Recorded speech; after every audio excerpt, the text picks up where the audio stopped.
Hello everybody, welcome back to my channel Trading Secrets. This channel is for entertainment purposes only. For those of you who do not know, my name is Ali. I have over 20 years experience teaching accounting, economics, business and law. Through this channel I'll be providing some stock analysis and a quick update on the $1 Million Challenge. So if anybody's not aware of this is a journey with investment of $1,000 to a return of $1 million over a period of 3 years using a strategic or compound return investing. So the objective is try to get 201 trades, each with an average return of 3.5%. It's not 201 consecutive trades, we do take into account losses.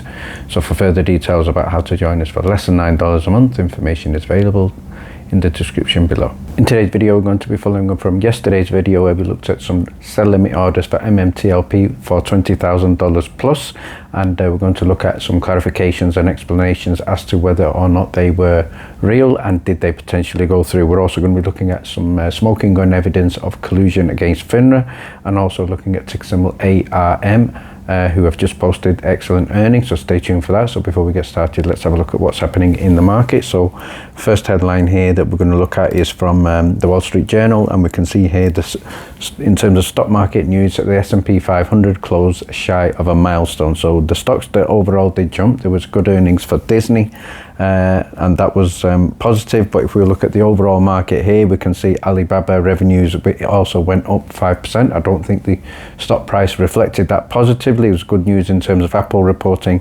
potentially building foldable iPhones.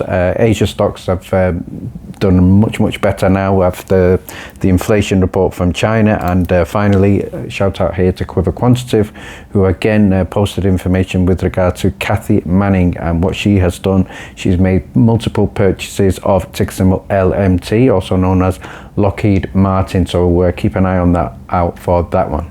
So I'm going to start by doing a follow-up and a potential explanation for yesterday's video where we shared some sell limit orders on E-Trade for MMTLP, some at $20,000, one at $200 million, and I think some at $69,000 per share. So go ahead and check out yesterday's video, and you'll see here on the screen what the one that is highlighted for $200 million is for 1,000 shares of MMTLP, and it states on there too late to cancel. So shout out here for Timeless Tim for getting back to me on yesterday's video, and he stated here that he's going to send more details of the 200 million order that he sent others to other people like Johnny Tobacco, the fee calculation which was $4,500, and he also sent a 10 million order back in February 2023, and he's been there forever, obviously health issues, etc.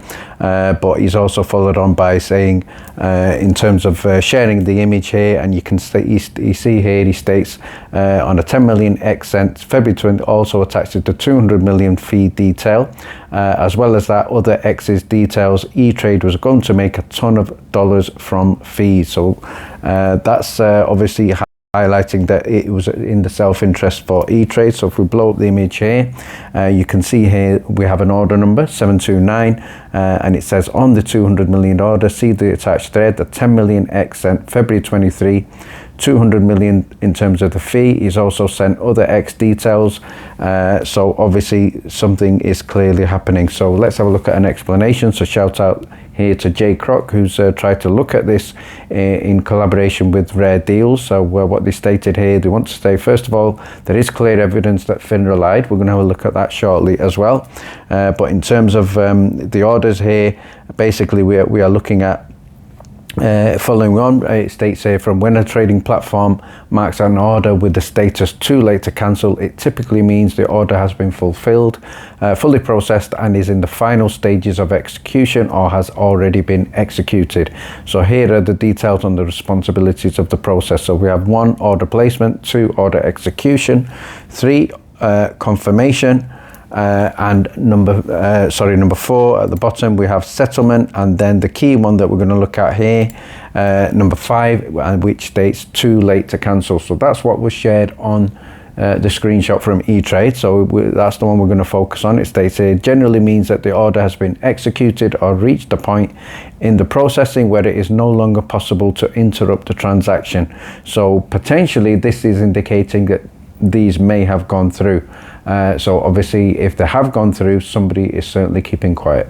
Let's now have a look at the damning evidence and potential smoking gun against FINRA. So shout out here to Hollywood Henry, who's crediting Curtis for potentially finding damning evidence against the U3 halt and regulatory authority used to implement the MMTLP fiasco. So obviously there is a video of a roundtable conducted by market regulators that we have the SEC, and this was titled Retail Investor Fraud Roundtable. So there is a video, so that's been shared, so go ahead and check the link out and have a look at the video. So what Curtis has stated here is, instead of using tools, FINRA described Rule 6490, so there is a lot of emphasis in Rule 6490. That's been covered in substantial detail in a previous video and a number of videos before, and it states here, declaring a corporate action deficient, you published the corporate action with your own language and your own dates to create the significant uncertainty in the settlement and clearance process, and then issued a U3 halt. So this is very, very strong implication and potential, this very strong allegation that you broke your own rules. So again, the allegation here is blatantly premeditated collusion. FINRA, we believe you may have exposed yourself. So I have a quick snippet now. I'm going to share a clip of that video showing these details. I'm going to finish off by having a look at ticker symbol ARM, also known as ARM Holdings. So this is a UK-based business. There has been some tremendous news for this. We're going to look at that shortly, but let's start by having a look at a profile of the company. So on the investor relations page here, we can see this is a company that is building the future of computing, a future built by one of the world's most successful technology ecosystems in the world. So they license high-end performance, low-cost and energy-efficient CPU products and related technology to the world's leading semiconductor companies, and obviously have enabled computing in over 99% of the world's smartphones and more than 250 billion chips. So great profile there. If we have a look at the share price here, close of yesterday, at one point it was up 40% in the post-market, and the close of play it closed at $77.01. So there was some tremendous news. So if we have a look at the good news shared by ARM, and this was with regard to the earnings for the third quarter. So the share price did at one point go up in excess of 40%. So we saw analyst expectations showing a boost. We saw a 14% increase in revenue, and this achieved an amount approximately $824 million compared to the anticipated $761 million. So a strong beat there, and obviously they're projected per share ranging from 28 cents to 32 cents. So again, another tremendous beat there. So keep an eye on ticker symbol ARM, and if you would like to get more due diligence and breaking news, you can certainly join us in the Discord. Details are in the description below. Thank you very much for watching. Please stay tuned.